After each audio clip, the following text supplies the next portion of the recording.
GameSpot? GameSpot is tripping.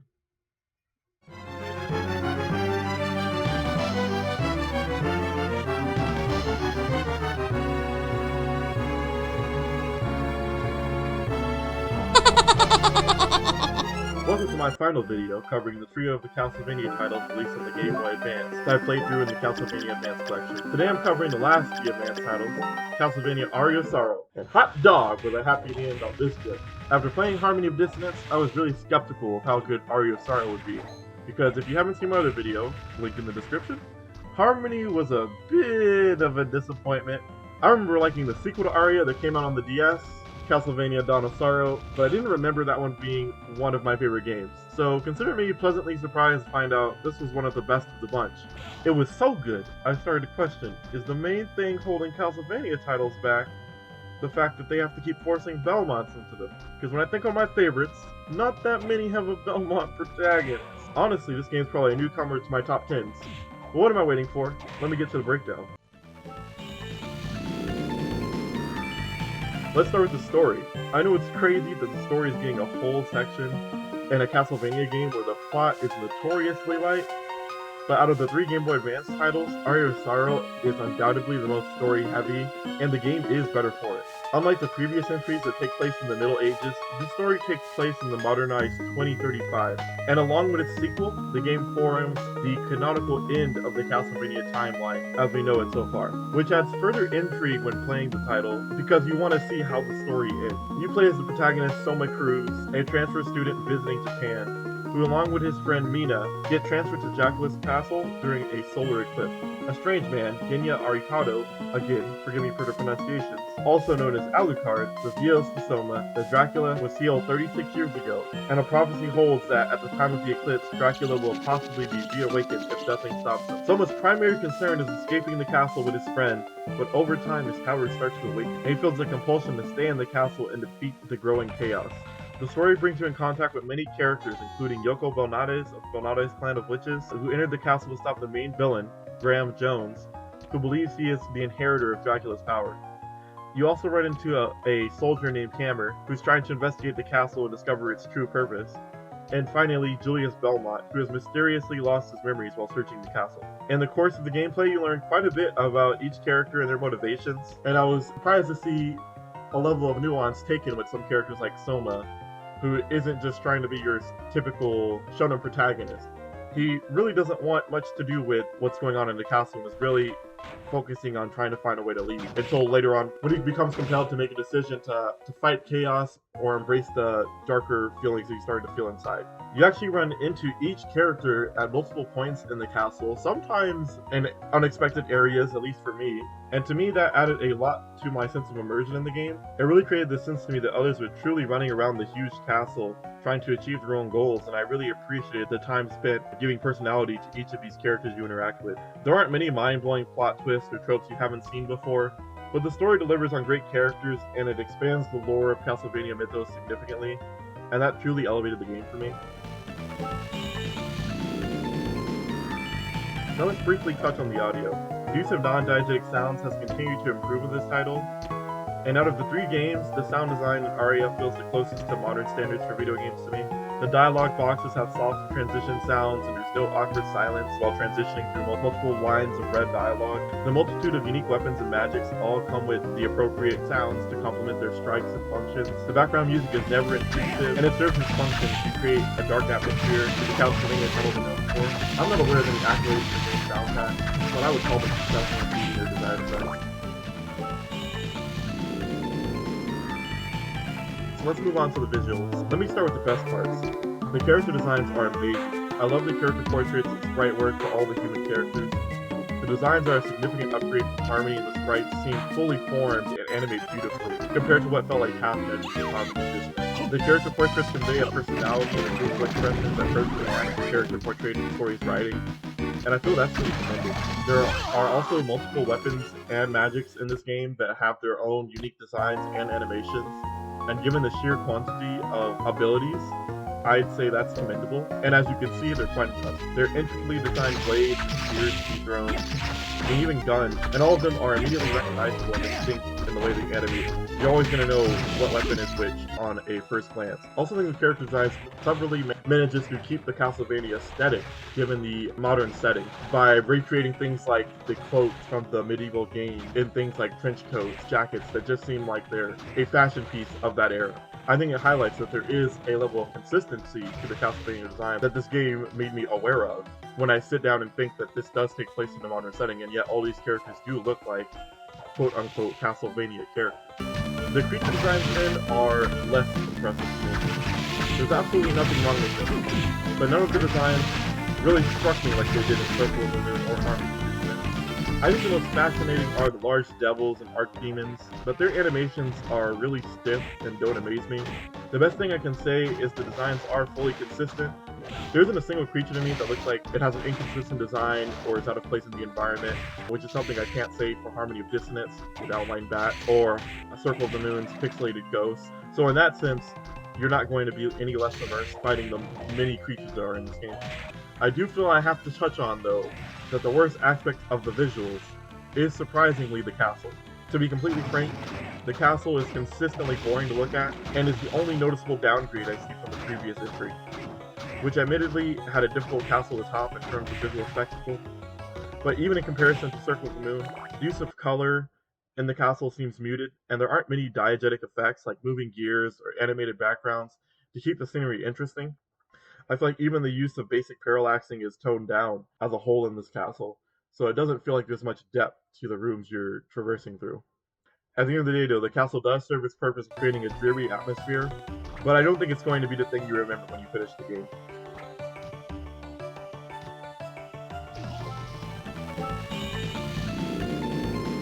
Luckily, though, the gameplay is so good that it makes up for any missteps I think were made in the castle design. First, I think I'll start with the controls, and then I'll break off into the general game design. The controls just feel right. Jumping and attacking are incredibly responsive, and the weird jump mechanic from Harmony of Dissonance, where control of your jump arc is wrestled from you mid-jump, is completely gone from this title. You have some control throughout the whole duration of your jump arc, and that's just how it should be. This means that when you misspace a jump and get hit, it's your fault, and not the game's mechanics that are holding you back, and that's how I feel like games should be designed. There's no traditional forward dash in Aria until very late in the game, and even then I wouldn't call it a traditional forward dash. There's only a back dash that is pretty useful for stepping out of attack range at the last second. The back dash is mapped to the L button. The lack of a forward dash or forward momentum move for most of the game did bother me a bit, but I would say Soma is just fast enough for it to not be a huge issue. At the very least, discarding the stringent directional dash from Harmony is an appreciated omission. Instead of the Belmont standard sub-weapon or magic, Soma has access to this game's unique mechanic called Tactical Souls.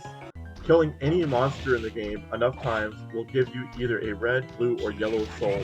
This is an insanely rewarding mechanic that I'll go to in a bit, but for now I'll focus on how they control. The yellow souls provide a passive ability that is always active.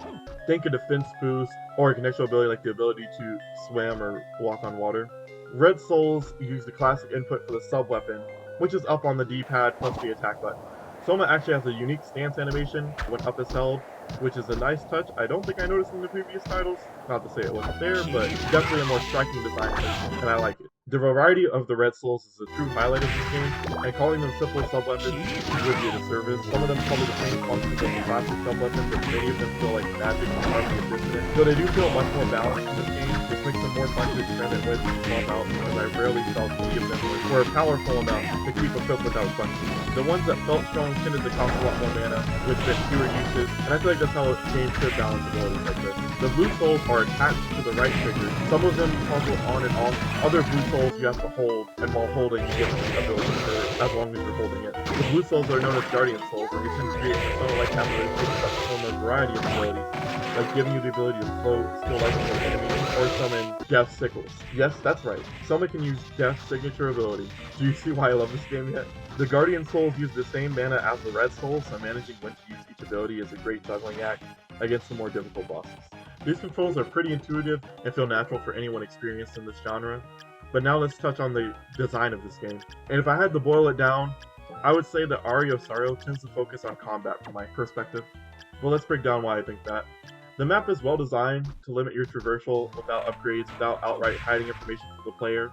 I felt like there were fewer hidden walls in this game compared to previous titles, and they also did a good job of making you backtrack to locations multiple times, especially in the water areas. For example, the first time you backtrack is going to be when you get the ability to walk on water, and later on you'll discover a way that lets you swim, and you'll backtrack again, getting a new perspective on an area you previously traveled. It's simple, yet satisfying, and I think that's how I describe most of the map design as a whole. And compared to the previous two titles on the Game Boy Advance, there are definitely fewer environmental puzzles. But I don't necessarily think that was a bad move. That just means there are fewer annoying moments and less chances to get stumped while traversing the map. But knowing that the game isn't hiding much from you and fewer environmental puzzles, it makes exploration definitely seem like a secondary objective in this game. So maybe you can start to see why I think combat is a bigger focus in this title. And one of the major reasons I feel that comes from the Tactical Soul system and the sheer variety of weapon and abilities that stem from that system. The Tactical Soul system works the same way an item drop does. By killing any enemy enough times, eventually they will drop their quote-unquote soul, and you can use that soul as some kind of stat boost, magic, or sub-weapon. And no, I didn't stutter. When I say every enemy, I mean every enemy. It's actually really impressive that each enemy has a chance to drop a new ability for you to equip, and the drop rates are way more reasonable than Circle of the Moon. I don't think there's any monster you're going to have to grind for more than 10 minutes to get their drop from. Because the drop rates are more reasonable, it kind of feels like farming is rewarded. You're incentivized to experiment with all the different weapons. The rate at which you unlock more powerful weapons too is generally well paced, and you'll often unlock weapons with more power that have slower attack speeds first, or you unlock another directly comparable weapon in the same category, which incentivizes swapping weapons to experiment with what works best for you. For example, you may want a fast linear weapon for quick damage output, or you may want a slower weapon that swings overhead that helps at flying enemies. I'd also like to point out how much this variety creates more content.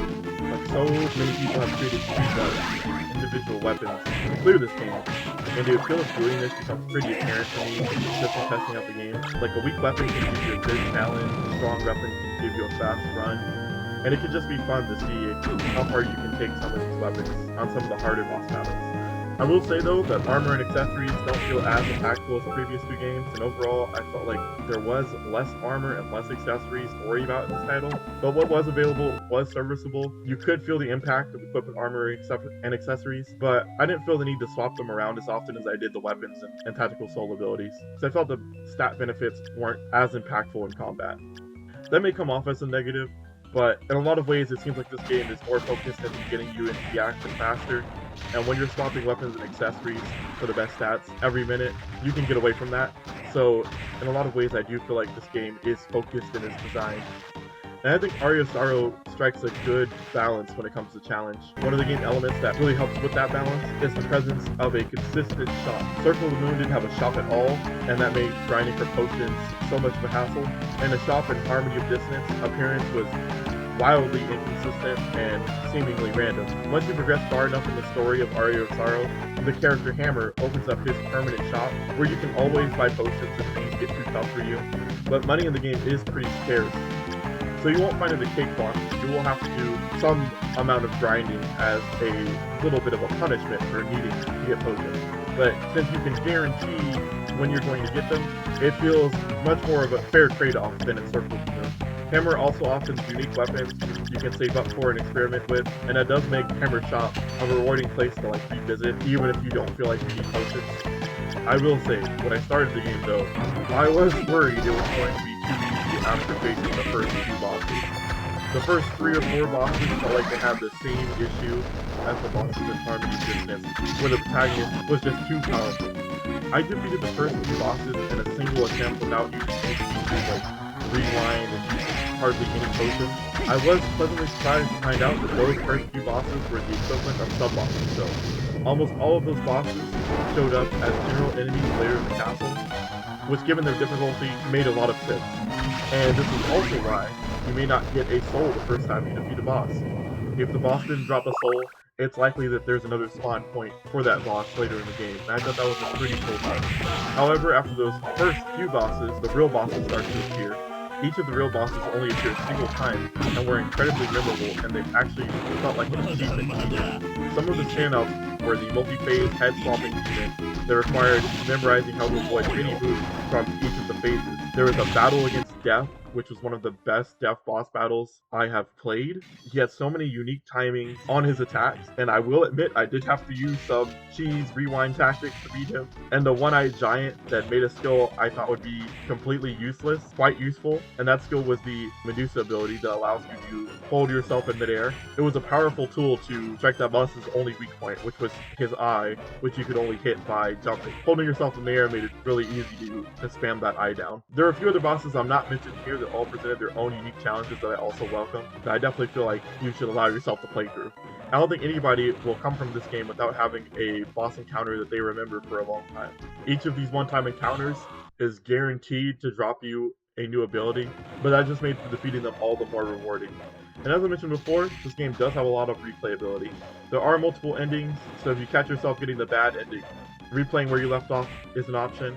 And luckily enough, this game did not leave out the classic Castlevania second character run. The Julius Belmont run is a fun addition to the game that is worth a playthrough. He comes with the standard Belmont sub-weapons that are still tied to mana instead of hearts, and you can swap between them freely, which is a fun mechanic that I kind of wish more Castlevania games tried out when you're playing Belmont. This lets you always pick the right tool for the job and makes you feel like experienced monster hunter that they always say the Belmonts are. When a flying enemy comes in, you'll switch to the axe. With a slower enemy that's inching towards you, you can use the boomerang and stack the damage. I thought it was a fun system to come around with. Julius is also faster than Soma, and he has an amazing dash that actually moves Julius behind the enemy while giving you some invincibility traits. This gives him an interesting punishment tool if you time the dash correctly to hit the enemy from behind right as they were attacking where you were before. And come on, doesn't it just look awesome? And that brings me to my conclusion. Aria of Sorrow is an excellent Castlevania title that delivers on the demon hunting power fantasy by emphasizing combat with its tactical soul system that rewards slaying every monster in the game, and its multitude of items and weapons that allow any player to experiment. It has a well-told story and great character design. I feel like this is a must-play for any fan of the Metroidvania genre, and I'd give it a 9 out of 10.